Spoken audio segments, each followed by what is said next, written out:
सपा नेता स्वामी प्रसाद मौर्य ने फतेहपुर में एक धार्मिक सम्मेलन में पीएम मोदी सीएम योगी पर जमकर हमला किया। साथ ही अडानी अंबानी को लेकर बीजेपी पर आरोप लगाए।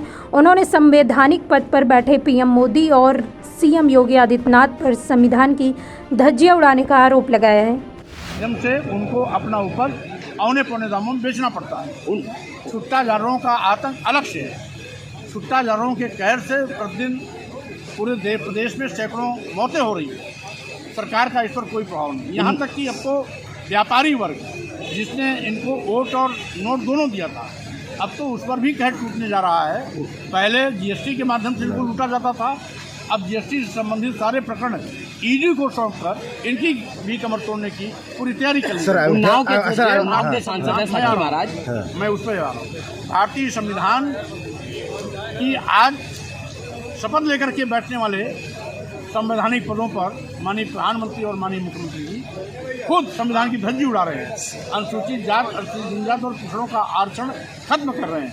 वहीं पर आज देश की वो संपत्ति, वो सारे सरकारी विभाग जिसमें देश के नौजवानों को सरकारी नौकरियां मिलने की उम्मीदें हैं, एक एक करके उनको बेचा जा रहा है।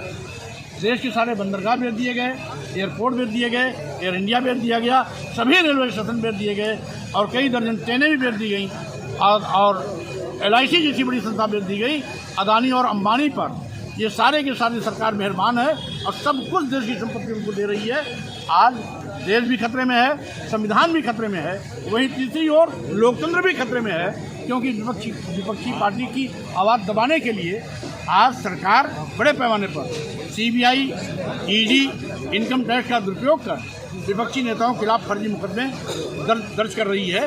तो स्वाभाविक रूप से आज सारी विपक्षी पार्टियां इंडिया अलायंस के नाम पर भाजपा को 2024 में विदाई करने के लिए तैयारी कर चुकी हैं, जिससे कि देश बचाया जा सके, संविधान बचाया जा सके और साथ ही साथ लोकतंत्र बचाया। सर, अयोध्या में राम मंदिर का प्राण प्रतिष्ठा होने वाली किस नजरिए से आप देख रहे हैं? देखिए, राम स्वयं भगवान, देश के करोड़ों करोड़ों लोगों की उनके प्रति आस्था है।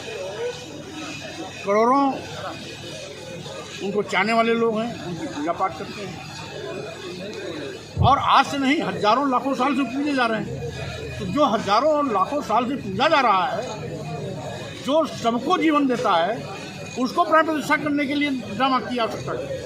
सर भाई, पूरी बात प्राण प्रतिष्ठा का मतलब होता है कि ये जो प्राण प्रतिष्ठा करने जा रहे हैं, ये अपने को भगवान राम से बड़ा स्थापित करना चाहते हैं, बड़ा मानते हैं, इसीलिए वो प्राण प्रतिष्ठा का ड्रामा कर रहे हैं। अन्यथा लाखों साल से जो पूजनीय है, करोड़ों का आराध्य है और नित्य प्रति लोग उसकी पूजा कर रहे हैं, उसमें प्राण प्रतिष्ठा करने की क्या आवश्यकता है? अगर सही मायने में प्राण प्रतिष्ठा इतना महत्वपूर्ण है, तो हम उन प्राण प्रतिष्ठा करने वालों को सलाह देते हैं कि अपने परिवार में, उनके परिवार में यदि कोई मौत हो जाती है तो उस मुर्दे के अंदर प्राण प्रतिष्ठा करें, जिससे वो जिंदा होकर के उनके परिवार का सदस्य बन सके। स्वामी प्रसाद मौर्य ने आगे कहा कि देश का लोकतंत्र और संविधान खतरे में आरोप लगाते हुए कहा कि विपक्ष की आवाज को दबाने के लिए उनके नेताओं पर ED, CBI और इनकम टैक्स विभाग का दुरुपयोग कर फर्जी मुकदमे दर्ज कराए जा रहे हैं। उन्होंने कहा, देश को बचाने के लिए विपक्षी दलों ने इंडिया गठबंधन तैयार किया है। 2024 में भाजपा की विदाई तय है।